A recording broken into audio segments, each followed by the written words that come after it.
तो hello guys, welcome to back my channel. My name is Shubham. तो दोस्तों, आप सभी को मैं जय श्री राम। दोस्तों, आज हम राम जी के मंदिर की ड्राइंग करने वाले हैं। तो ये रही वो ड्राइंग। ये ड्राइंग हमारी शेडिंग ड्राइंग होने वाली है। चलिए बिना देर के लिए वीडियो स्टार्ट करते हैं।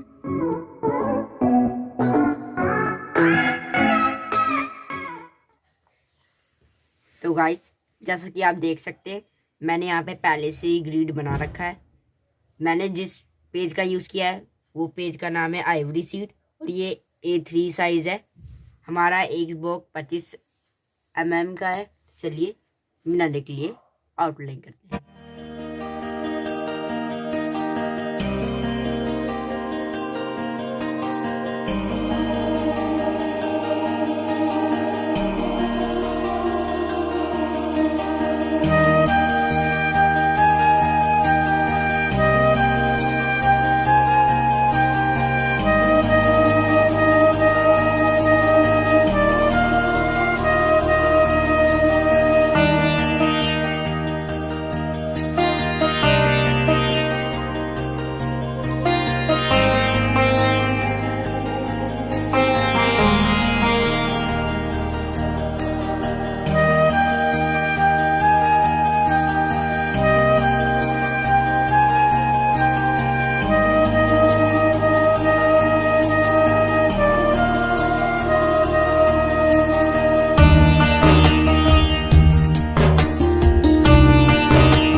तो गाइस, हमने यहाँ पे श्री राम जी के मंदिर का रफ स्केच बना लिया है।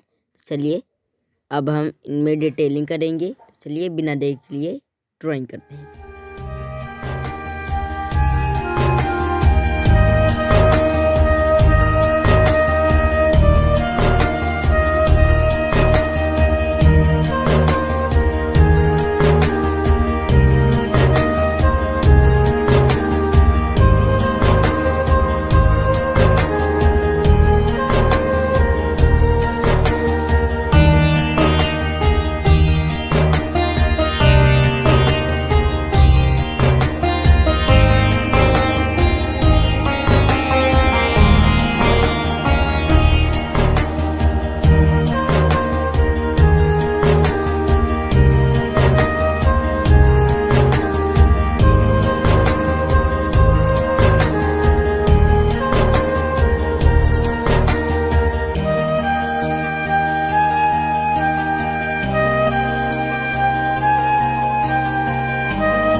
हमारे यहाँ पे ड्राइंग की आउटलाइन कंप्लीट हो चुकी है। अगले पार्ट में हम इनको फुल सेट करके दिखाएंगे। इस वीडियो में इतना ही। अगर आपको हमारी वीडियो अच्छी लगी तो लाइक करना और चैनल पे नहीं सब्सक्राइब करना। मिलते हैं अगली वीडियो में। थैंक फॉर वॉचिंग, तब के लिए बाय बाय।